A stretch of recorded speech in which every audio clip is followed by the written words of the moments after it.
हरिओम। आपका स्वागत है हमारे चैनल संस्कृत लवर पर। आज हम समास पढ़ेंगे। ये उन बच्चों के लिए है जो बिल्कुल बिगिनर्स हैं या जिनको समास का अ से ब बिल्कुल पता नहीं है, तो इसको आसानी से समझाने का प्रयास किया गया है। मुझे आशा है कि आपको पसंद अवश्य आएगा, तो इसे ध्यान से सुनें और देखें। चलिए, हमारा सबसे आज का टॉपिक है समास। समास किसको बोलते हैं? जब हम दो या दो से ज़्यादा पदों को जोड़कर, पद मतलब शब्द, जब दो या दो से ज़्यादा शब्दों को जोड़कर हम एक नया शब्द बनाते हैं तो उसको समास बोलते हैं। यानी उस संक्षिप्तीकरण जिसको बोलते हैं समसनम समास है। एक और इसकी परिभाषा आती है समसनम समास, यानी संक्षेप करना, संक्षिप्त करना ही समास कहलाता है। जैसे इसमें एक है देश और एक है सेवक, दो अलग अलग शब्द हैं। देशस्य में विभक्ति लगी है और सेवका में भी लगी है, तो जब हम इनको जोड़ेंगे तो देश सेवक इकट्ठा बन गया। यहाँ भी जैसे श्री कृष्ण च, भीम च, अर्जुन च, ये अलग अलग शब्द हैं। जब हम इनको जोड़ेंगे तो श्री कृष्ण भीमार्जुन ये समास बन गया। इनको इकट्ठा कर दिया तो ये इनका समास हो गया। विग्रह समास, विग्रह किसको बोलते हैं? जब ये इकट्ठा किया हुआ शब्द है, जब हम इसको अलग अलग कर देंगे तो वो समास विग्रह कहलाता है। तो ये आपके एक बहुत ही सामान्य सी बात है और इसको आपको ध्यान रखना है। यानी विग्रह क्या होता है? जब हम समास किए गए पद को, शब्द को अलग करते हैं तो वो समास विग्रह हो गया। और जब हम कई शब्दों को जोड़कर एक नया शब्द बनाते हैं तो वो समास हो गया। चलिए आगे चलते हैं। आपको समास के अंतर्गत आपको 3 समास आपकी सिलेबस में लगते हैं। ये विशेष रूप से 10th क्लास को ध्यान में रखकर बनाया गया है। तो इसमें 3 समास आपको सिलेबस में दिखते हैं। तत्पुरुष समास, इसको विभक्ति समास भी कहते हैं, द्वंद्व समास और अव्ययभाव समास। ये 3 समास आपको आपके एग्ज़ाम में दिए गए हैं, आपके पाठ्यक्रम में दिए गए हैं। तो चलिए शुरू करते हैं। सबसे पहले है तत्पुरुष। तत्पुरुष समास किसको बोलेंगे? जिसमें बाद का पद प्रधान हो। हर समास में एक पूर्व पद होता है, एक उत्तर पद होता है। यानी जब हम 2 शब्दों का समास करेंगे तो जो पहला शब्द होगा वो पूर्व पद कहलाएगा और जो बाद वाला शब्द होगा वो उत्तर पद कहलाएगा। 3 शब्दों का भी हम समास करते हैं तो 1, 2 ये 3 शब्द होंगे, तो जो बाद वाला पद है वो उत्तर पद कहलाएगा, पहले वाला पद है वो पूर्व पद कहलाएगा। चाहे 2 का समास करें या 3 का करें। तो इसमें ही वैसे ही है कि जिसमें दूसरे पद की प्रधानता हो। जैसे हम देश सेवक लिखेंगे, देश सेवकाः गच्छन्ति। चलो हमने यही वाक्य लिखा कि देश सेवक जा रहे हैं। अब यहाँ पर जाने का काम कौन कर रहा है? सेवक कर रहे हैं।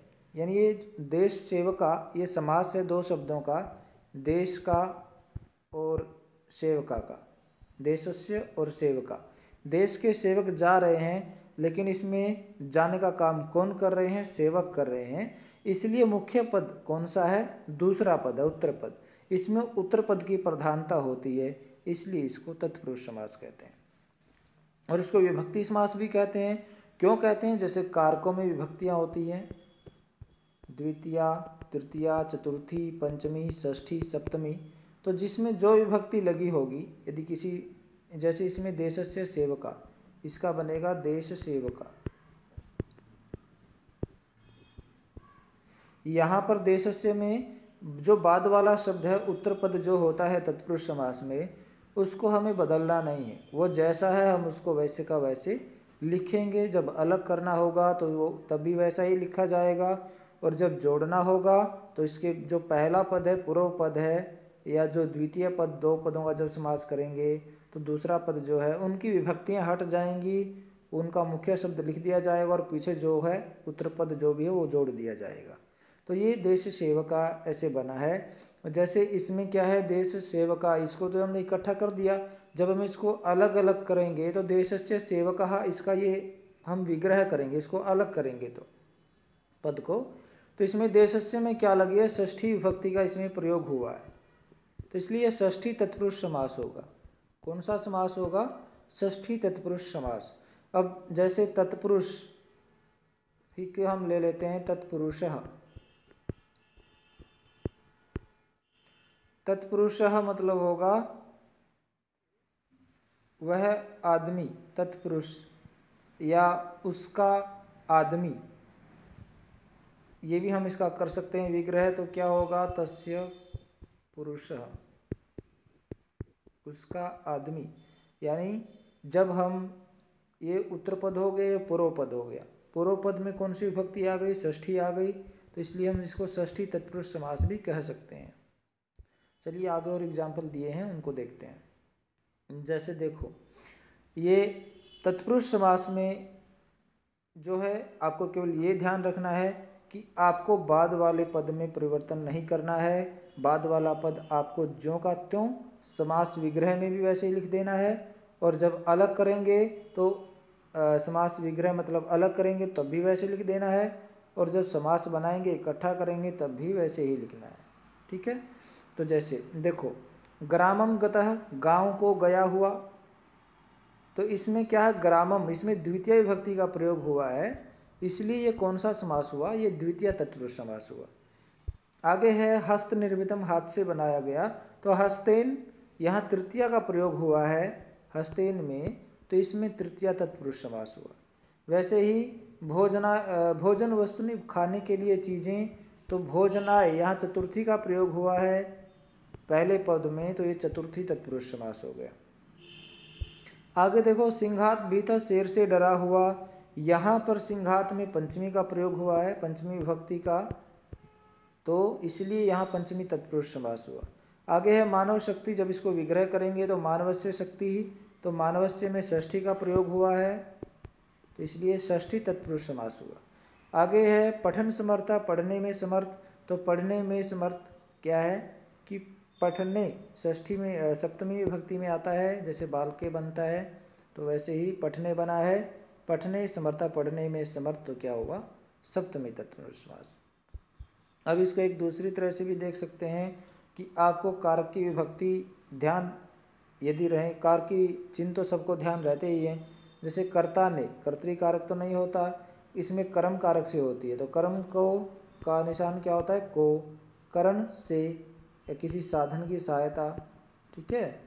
तो यहाँ गांव को गया हुआ, यहाँ मैंने पहले भी आपको उपपद विभक्तियाँ करवाई थी, तो उसमें गम धातु जहाँ पर प्रयोग होगा, या गम धातु जिसके साथ भी लगेगी, या श्रु धातु जिसके साथ लगेगी, तो वहाँ पर द्वितीया का प्रयोग होगा, जिसके साथ भी लगेगी। तो यहाँ जाने का काम कहाँ पर हो रहा है? गांव में जाने का काम हो रहा है, तो इसलिए ग्राम में द्वितीया लगी है। आगे है हस्त निर्मितम, हाथ से बनाया गया। तो किसी चीज़ को बनाने के लिए हाथ की सहायता ली गई है, इसलिए से या साधन जहाँ पर प्रयोग होगा वो हम तृतीय विभक्ति में रखेंगे। जैसे बालकेन या कंदुकेन क्रीडति, बॉल से खेलता है, तो वहाँ खेलने का साधन क्या है? कंदुक है, गेंद है, इसलिए तृतीय का प्रयोग हुआ। तो से के द्वारा यह साधन का प्रयोग जब हमें करना होता है तब हम तृतीय विभक्ति लगाते हैं, तृतीय तत्पुरुष समास तब हो जाता है। भोजन वस्तुनि, खाने के लिए चीज़ें, जब इसका देखो के लिए अर्थ आता है कि खाने के लिए चीज़ें, तो क्या होगा? के लिए कहाँ पर आता है? संप्रदान कारक में आता है, संप्रदान में चतुर्थी विभक्ति का प्रयोग होता है, तो इसलिए चतुर्थी तत्पुरुष समास यहाँ पर हुआ है। आगे है सिंघात भीतर, सिंह भीतर, शेर से डरा हुआ। अब जिससे डरा जाए, भी डरना अर्थ में, त्रा रक्षा करना अर्थ में, ये दो और रक्ष या इस अर्थ की जो धातुएं हैं, जिससे भी रक्षा की जाती है या जिससे भी डरा जाता है, वो हमेशा पंचमी विभक्ति में ही रखा जाता है, उसमें अपादान कारक होता है, और से उसमें प्रयोग होता है। से मतलब अलग होना। जैसे इसमें क्या होगा? वृक्ष पतितः यदि हम लिखेंगे, तो इसमें वृक्ष पतितः, मान लो हमने एक शब्द ले लिया वृक्ष पतितः, तो यदि हम इसका हिंदी अर्थ देखेंगे तो इसका अर्थ क्या होगा? पेड़ से गिरा हुआ। क्या होगा? पेड़ से गिरा हुआ। तो पेड़ से गिरा तो वो अलग हो गया, इसलिए से यहाँ अलग अर्थ में आया है, तो इसलिए क्या होगा, वृक्षात पतित। हम इसका जब विग्रह करेंगे तो ये विग्रह बनेगा। इसलिए से अलगाव अर्थ में या डरने का अर्थ में भी धातु या त्रा धातु या रक्ष धातु जहाँ पर प्रयोग होगी वहाँ अपादान कारक का प्रयोग होगा, पंचमी विभक्ति का प्रयोग होगा। चलो, मानवस्य शक्ति, मानव की शक्ति, मैंने आपको पहले कई बार बताया है कि का के की रारेरी जहाँ पर आएगा वहाँ पर षष्ठी का प्रयोग होगा तो क्या होगा, मानवस्य शक्ति षष्ठी तत्पुरुष समास हो जाएगा। आगे ये संबंध कारक इसको बोलते हैं। आगे है पढ़ने में समर्थ, में और पर। पढ़ने में समर्थ, में और पर। में पर कहाँ पर आता है, अधिकरण कारक में आता है, और अधिकरण कारक में हमेशा सप्तमी विभक्ति का प्रयोग होता है। इसलिए यहाँ पर पढ़ने में समर्थ यानी पढ़ने में समर्थ, पढ़ने में योग्य, तो जहाँ पर में पर आया वहाँ सप्तमी तत्पुरुष समास हमने लगाया और पढ़ने समर्थ इसका विग्रह कर दिया। यदि आपको ऐसे अलग अलग करके दे रखा है तो आपको क्या करना है, आपको केवल विभक्तियाँ हटा देनी है। जैसे ग्रामम, इसमें विभक्ति क्या लगी, द्वितीया, इसमें मुख्य शब्द क्या है, ग्राम, ठीक है। और पीछे जैसा भी जो उत्तर पद है वो वैसे का वैसे लिख देना, गतः लगा है तो गतः लगा दिया। आगे देखो हस्ते निर्मितम, इसमें क्या है कि आपको पीछे वाला तो वैसे का वैसे लिखना ही है। हस्तेन में तृतीया लगी, यदि हम मूल इसका शब्द देखेंगे तो हस्त इसका मूल शब्द है, और हस्त के साथ हम आगे का जो उत्तर पद लगाएंगे हस्त निर्मितम बनेगा। भोजनाय वस्तुनि, इसमें भी ऐसे ही मूल शब्द क्या होगा, भोजन, मुख्य शब्द भोजन है तो, और वस्तुनि इसके पीछे लग गया, भोजन वस्तुनि हो गया।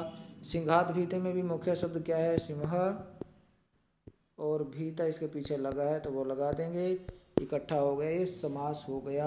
और वैसे ही यदि इनका विग्रह करना होगा तो आपको इनको पहचानना होगा कि इसमें कौन सी विभक्ति लगी है या कौन से चिन्ह का प्रयोग इसमें हुआ है, तो उस चिन्ह के अनुसार आपको इसका विग्रह करना होगा। ये था आपका तत्पुरुष समास। तत्पुरुष समास में द्वितीय विभक्ति में कुछ और भी शब्द प्रयोग होते हैं, जैसे श्रित, अतीत, पतित, गत, आगत और आपन, जिसके पीछे ये शब्द लगे होंगे उस उत्तर पद में जिसके ये होंगे वो पूर्व पद हमेशा द्वितीय में ही आएगा। जैसे कृष्ण श्रित है, कृष्ण के बाद श्रिता लगा है तो कृष्ण में हम द्वितीय लगा देंगे, कृष्णम बन जाएगा। दुखातीत है, दुख के बाद अतीत लगा है तो इसमें दुखम अतीता हो जाएगा। फिर उसके बाद पतिता लगा है, कूप पतिता, कुएं में गिरा हुआ, तो पतिता जिसके साथ लगा वो भी द्वितीय में हो जाएगा, कूप में द्वितीय लगा देंगे, कूपम हो जाएगा। गत जाने वाला या गया हुआ, गत इसके साथ लगा ग्राम के तो इसमें भी हम द्वितीय लगा देंगे, ग्रामम गता हो जाएगा। आगत लगा है, शरणागत, तो आगता या आगत जो भी है, आगतम जो भी लगा हो, तो शरण में के साथ लगा है तो शरण में हम द्वितीय लगाएंगे, शरणम हो जाएगा। आगे आपन, आपन भी लगा है, संकटापन, तो जिसके साथ आपन्न लगा हो उसमें भी द्वितीय हम कर देंगे, संकट का संकटम हो जाएगा, ठीक है। ऐसे ही आगे भी ये तृतीया तत्पुरुष समास है। तृतीया में क्या होता है कि जिसका उत्तर पद पूर्व हो, सदृश हो, सम हो, मिश्रित हो, तो वहाँ पहले वाले में तृतीया का प्रयोग हो जाता है। मास का मासेन हो गया, मातृ का तृतीया में मात्रा हो गया, पितरी का तृतीया में पित्रा हो गया, और वस्तु का तृतीया में वस्तु भी हो गया। चलिए आगे है चतुर्थी तत्पुरुष समास। चतुर्थी में जिसके पीछे अर्थम लगा हो, अर्थ, अर्थम जो भी हो, हित या हितम, सुख, सुखम, बलि कुछ लगा हो, जिसके पीछे शब्द लगे हों वहाँ पहले वाले में हम चतुर्थी का लगाएंगे। जैसे सुखार्थम, सुख के साथ अर्थम लगा है तो सुख का क्या हो जाएगा, चतुर्थी में सुखाय बन जाएगा, लोक का लोकाय हो जाएगा, पितरी का चतुर्थी में पितरे हो जाएगा, और भूत का चतुर्थी में भूताय भी हो जाएगा। अब इसमें ये नहीं कि ये केवल एक वचन में दे रखे हैं, ये द्विवचन और बहुवचन में भी हो सकते हैं। आगे पंचमी तत्पुरुष समास, इसमें क्या कहता है, जिसके पीछे मुक्त लगा होगा, पतित लगा होगा, भय भीति, भीता, भी, ये शब्द जिसके पीछे लगे होंगे उसके पहले पद में पंचमी का प्रयोग होगा। जैसे भया मुक्त, भय के साथ मुक्त लगा तो भय में पंचमी का हुआ तो भयात बन गया। वृक्ष पतितः, वृक्ष के साथ पतितः लगा तो वृक्ष में पंचमी का प्रयोग किया तो वृक्षात बन गया। सिंह भयम, भयम भीति, भीता, भी, या जिसके साथ ये लगे होंगे वहाँ पंचमी प्रयोग हुई तो सिंह में पंचमी का प्रयोग हुआ तो सिंहात बन गया। इस प्रकार से आपको इनका विग्रह करना है और ये बात आपको ध्यान रखनी है। षष्ठी तत्पुरुष समास, षष्ठी तत्पुरुष समास में परस्पर संबंध होता है। जैसे जीवन रक्षा, जीवन की रक्षा, राज्ञा पुरुषा, राजा का पुरुष, देश का सेवक, जिसमें का के की रा रे री क्या आपको पता चले वहाँ आप आँख बंद करके पहले वाले पद में षष्ठी लगा दो। जो राज्ञा है वो राजन शब्द का षष्ठी में एक वचन में बनता है राज्ञा, ठीक है। तो ये आपको षष्ठी तत्पुरुष समास होगा। आगे है सप्तमी तत्पुरुष समास। सप्तमी तत्पुरुष समास में क्या होता है, जिस शब्द के साथ कुशल, निपुण, प्रवीण या समर्थ लगे होंगे, जैसे पठने समर्था था तो उसमें सप्तमी का प्रयोग होता है। कुशल, निपुण, प्रवीण और समर्थ ये सभी समानार्थक शब्द हैं, इन सभी का एक ही अर्थ होता है। तो जिसके साथ ये लगे होंगे उसमें पहले वाले शब्द में सप्तमी विभक्ति का हम प्रयोग करेंगे।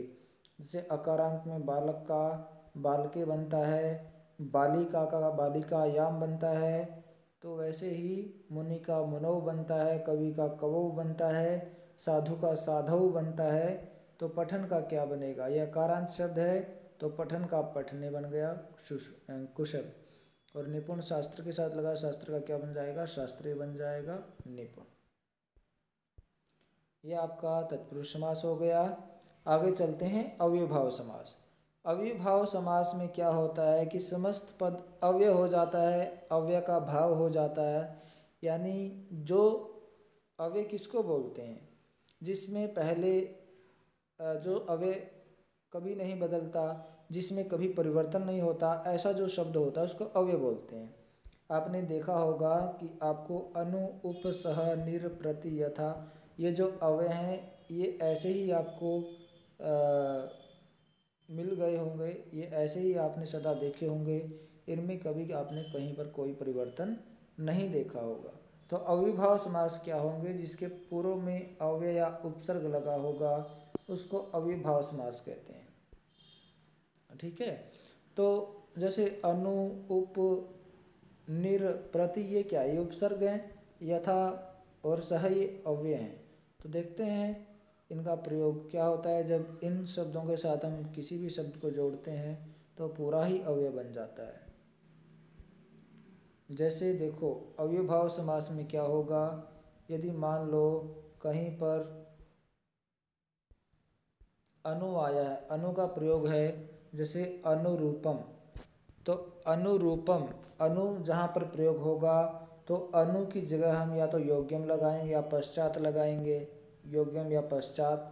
और जो जिसके साथ लगा, जैसे रूप के साथ लगा है तो रूप में षष्ठी का प्रयोग करेंगे, रूप का रूपस्य बन गया, रथ का षष्ठी में प्रयोग करेंगे, रथस्य बन गया।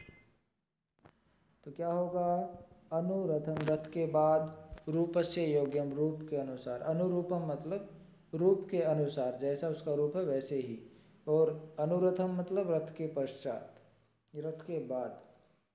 तो यदि यह कहीं पर अनु का प्रयोग हुआ है तो अनु की जगह हम योग्यम लगा देंगे और या पश्चात लगाएंगे, और आगे जिसके साथ ये अनु का प्रयोग हुआ उसमें षष्ठी विभक्ति का हम प्रयोग करेंगे, रूपस्य योग्यम या रथस्य पश्चात।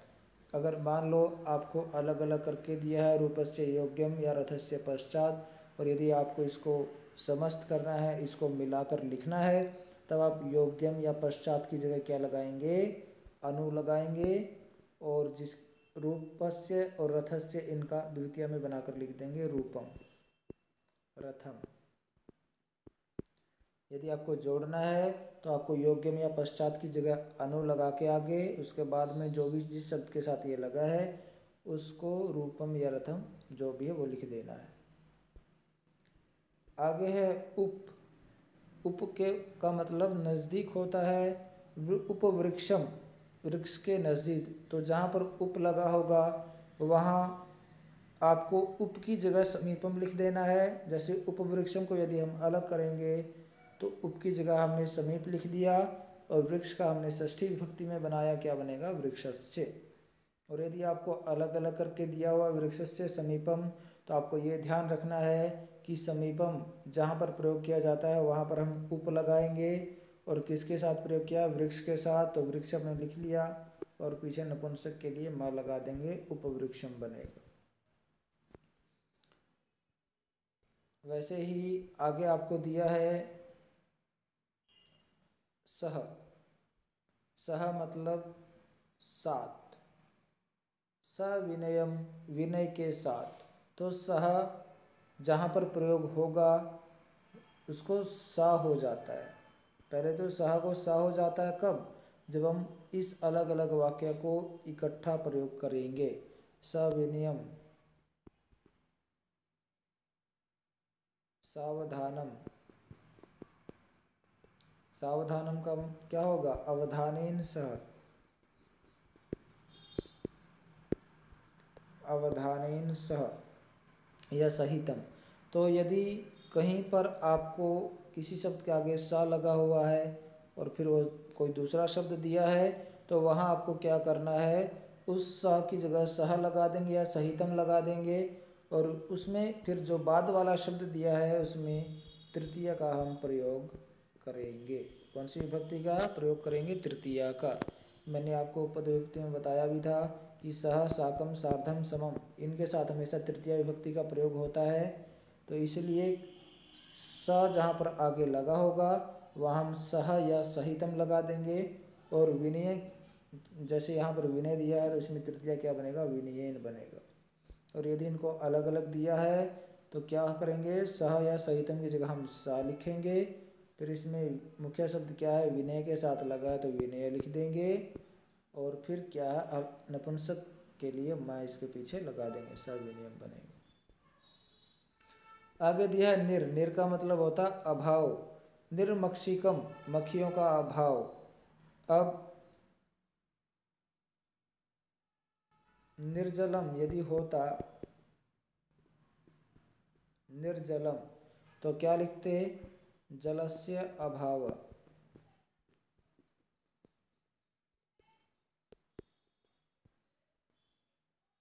जलस्य अभाव। अब निर का मतलब क्या होता है, निर का मतलब होता है कि अभाव, किसी चीज़ का ना होना। जैसे निर्धनम, धन का ना होना। तो जहाँ पर आपको किसी शब्द समस्त पद में निर लगा होगा और आपको इसको अलग करना होगा, तो निर की जगह हम क्या लगा देंगे, अभाव लगा देंगे। बाकी शब्द में आप षष्ठी विभक्ति का प्रयोग करेंगे, वो आप देख लेना कि वो एक वचन में हो सकता है, द्विवचन में या बहुवचन में।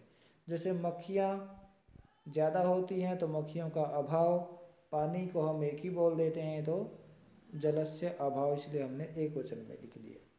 और यदि ये इकट्ठा अलग अलग करके दिया है और आपको इसको इकट्ठा बना के लिखना है, तो आपको अभाव के लिए निर लगा देना है। और किसके साथ लगा है, मक्खी, मक्षिक के साथ लगा है। और नपुंसक में पीछे महालंत लगा देना है। अब ये रा आधा है तो यहाँ से हटके इसके ऊपर चला जाएगा, निर्मक्षिकम बनेगा। ऐसे ही आपको इकट्ठा करना है और आपको इसको अलग करना है। ये टेबल आपको ध्यान रखना पड़ेगा, याद करना पड़ेगा। आगे है यथा। यथा जहाँ जिस शब्द के साथ लगा हो, यथा के लिए हम अनतिक्रम में लगाएंगे, और जिस शब्द के साथ लगा हो उस शब्द में हम द्वितीय लगा देंगे, शक्तिम। शक्ति के साथ लगाया था तो शक्ति अनतिक्रम है, शक्ति को न लांघ कर, यानी शक्ति के अनुसार जितनी ताकत है उतना ही काम किया, उससे ज़्यादा नहीं।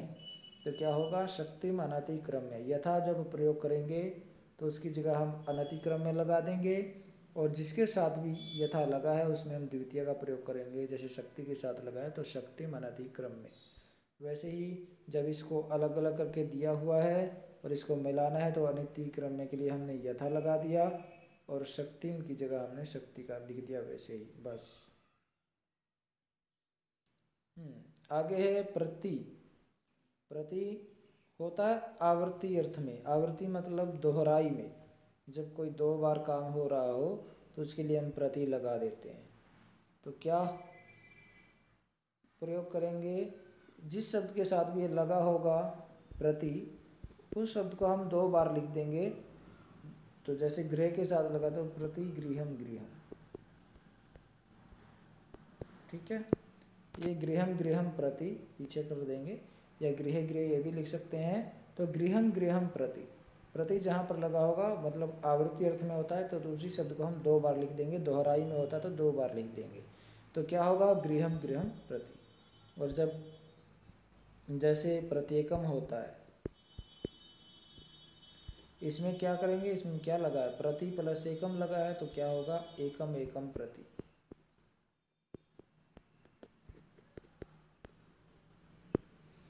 तो इस हिसाब से आप इनको अलग कर सकते हैं या जोड़ सकते हैं।